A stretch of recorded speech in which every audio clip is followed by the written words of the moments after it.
জুবিন সমাধি ক্ষেত্ৰত কিছুমান লোকে উদণ্ড আচৰণ কৰিছে স্থানীয় ৰাইজে আয়ুক্তৰ লগত কালি মিটিঙো কৰিছে তাত কিবা টাইমিং দিয়া হ'ব নেকি ব্যৱস্থা ল'ব যোৱাকালি স্থানীয় ৰাইজে জিলা আয়ুক্তৰ লগত এখন সভা কৰিছে আৰু কেইটামান প্ৰস্তাৱ লৈছে জিলা আয়ুক্তই এই দিশত ৰাইজ আৰু জিলা আয়ুক্তই এই দিশত সিদ্ধান্ত ল'ব আৰু তাতে চৰকাৰে হস্তক্ষেপ নকৰে যোৱাকালি মিটিং হৈছে গতিকে অহা কালি পৰহি যি প্ৰস্তাৱ আছে লাহে লাহে জিলা আয়ুক্তই তাক ৰূপায়ণ কৰিব কিন্তু চৰকাৰ বা ৰাজ্য চৰকাৰে ইয়াত হস্তক্ষেপ নকৰে এইটো তেওঁলোকে আলোচনা কৰি আছে আমি এক্সপাৰ্ট কমিটি কৰি দিছোঁ তেওঁলোকক চবকে সময়সীমা দি থাকিলে তেওঁলোকে মুখ্যমন্ত্ৰীক বেয়া পাব নহয় চবতে যদি ডেট দি থাকোঁ কেতিয়ালৈ চবতে ডেট দি থাকিলে বিশেষজ্ঞসকলে বেয়া পাব মোক গতিকে মই ডেট দিয়া কামটো নকৰোঁ দিলীপ শইকীয়াই কালি এটা কথা মুকলিভাৱে অভিযোগ কৰিছিল যে গুৱাহাটীৰ কিছুমান কংগ্ৰেছ নেতাই আচলতে পাল পাতি তেওঁলোকে সমাধি ক্ষেত্ৰলৈ মানুহ পঠিয়াই জুবিন গাৰ্গৰ যিটো আদৰ্শ আজি সেই আদৰ্শৰ বিপৰীতেই চব কাম হৈ আছে জুবিন গাৰ্গে তেওঁৰ শৰীৰতে মহাদেৱৰ টেটু বনোৱা আছে তেওঁ এজন শিৱ ভক্ত আছিল এতিয়া তেওঁক লগাই দিয়া হ'ল মোৰ জাতি নাই ধৰ্ম নাই মোৰ জাতি নাই ধৰ্ম নাইটো কাঞ্চনজংঘা চিনেমাৰ এটা ডাইলগ কিন্তু জুবিন গাৰ্গে এজন আমাতকৈ ডাঙৰ শিৱ ভক্ত আছিল তেওঁৰ ইয়াত চাব শিৱৰ ডাঙৰ টেটু ৰীতা চৌধুৰীৰ লগত সাক্ষাৎকাৰত চাব তেওঁ বুজাইছিল তেওঁ কিমান শিৱ পূজা কৰে আৰু মোৰ লগত বহুত ফটো আছে য'ত জুবিনে মন্দিৰত পূজা কৰে জুবিনকতো নাস্তিক বনাই দিলে বাওঁপন্থীসকলে যি জুবিন নাছিল সেইটো জুবিন বনাব চেষ্টা কৰি থকা হৈছে সেইকাৰণে বিজেপিয়ে ৰাজপথত নামিছে যাতে প্ৰকৃত জুবিনজন হেৰাই নাযায় হুৰ হুৰ হুৰাই দে গান কোনে গাইছিলে এতিয়া সেইবিলাকে যিবিলাকক জুবিনে নমতা অতিথি বুলি কৈছিলে তেওঁলোকে জুবিনৰ সমাধিত আহি ভিৰ কৰি আছে কয় জুবিনৰ জাতি নাই ধৰ্ম নাই জুবিনৰ শ্ৰাদ্ধ 13 দিনীয়া 11 দিনীয়া সম্পূৰ্ণ হিন্দু নিয়ম মতে হৈছে নে নাই গতিকে জাতি নাই ধৰ্ম নাইটো কোনে উলিয়ালে এই গোটেই জুবিনৰ সন্মুখত লৈ সনাতন হিন্দু ধৰ্মক দুৰ্বল কৰিব বিচৰা হৈছে গতিকে এই কথাবিলাক আমি একমাহ নোযোৱাৰ কাৰণে কোৱা নাছিলোঁ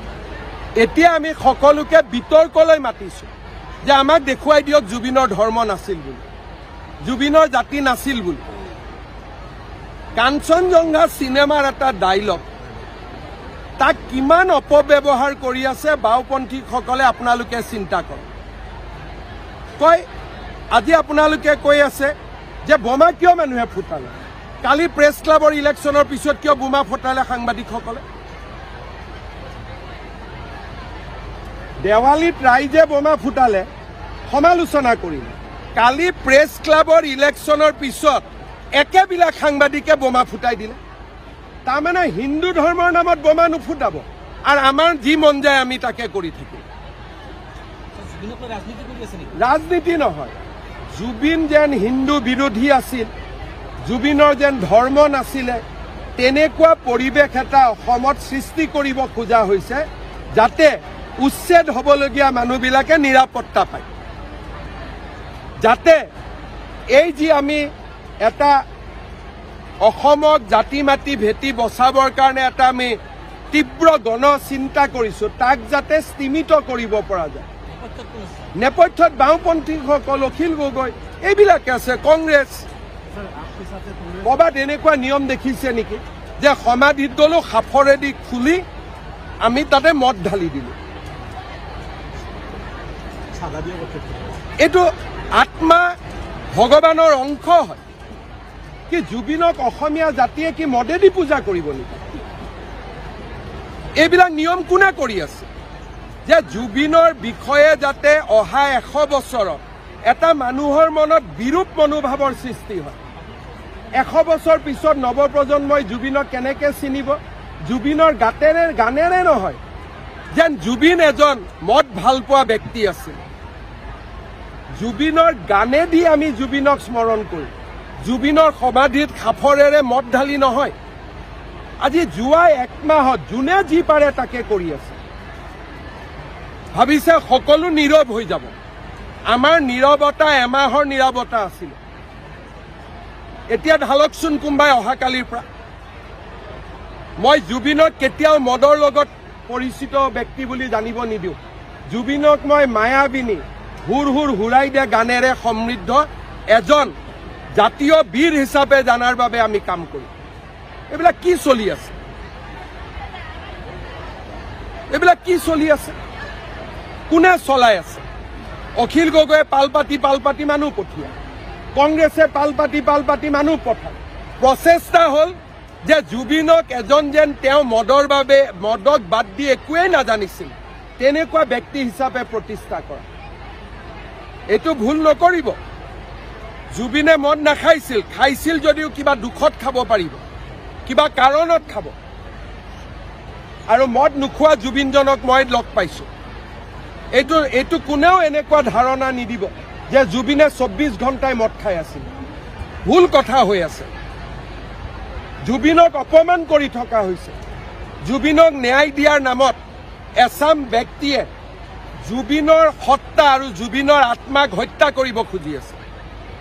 মদৰ খাফৰেদি মদ ঢালি দিয়া এইটো কি অসমীয়া সংস্কৃতি নেকি এইবিলাকৰ এইটোতো কোনো সংস্কৃতি হ'ব নোৱাৰে সাধাৰ টেমা দিয়া এইটো কি সংস্কৃতি নেকি সি ভাল পাইছিল আমি জুইৰ লগত ঘৰৰ মানুহে তাক উৎসৰ্গা কৰি দিলে অগ্নিত তাক দি দিলে অগ্নিয়ে তাৰ কাপোৰযোৰ লৈ ল'লে অগ্নিয়ে তাৰ শৰীৰ লৈ ল'লে অগ্নিয়ে জাক জাক ল'ব লাগে ঘৰৰ মানুহে চিন্তা কৰিছিল দিলে প্ৰজ্বলিত হৈ গুচি গ'ল এতিয়া জুবিনক আমি গানেৰে সংস্কৃতিৰে আমি জীয়াই ৰাখিব লাগিব উন্মাদনাৰে নহয় আৰু উন্মাদনাক বিজেপি চৰকাৰে কেতিয়াও স্বীকাৰ নকৰে উন্মাদনা দি আমাক এক কদম কোনেও হিলাব নোৱাৰে কোনোবাই ভাবিছে যদি উন্মাদনাত চৰকাৰে শিৰ নত কৰিব এইটো অখিল গগৈয়ে ভুল ভাবি আছে যিদিনাখনলৈকে হিমন্ত বিশ্ব শৰ্মাই অসমত মুখ্যমন্ত্ৰী হৈ আছে উন্মাদনাৰ ওচৰত আমি নতি স্বীকাৰ নকৰো এইটো একদম নিশ্চিত হৈ থাকে সকলোৱে চিনেমা ৰাইজে চাব চৰকাৰে কৰিব নালাগে আপোনালোকে কৰিব আমি কৰিম ব্যক্তিগত হিচাপে মই চাম আপুনি চাব জুবিনক চৰকাৰী ব্যক্তি নবনাব জুবিনক ৰাইজৰ ব্যক্তি কৰি ৰাখক হ'ব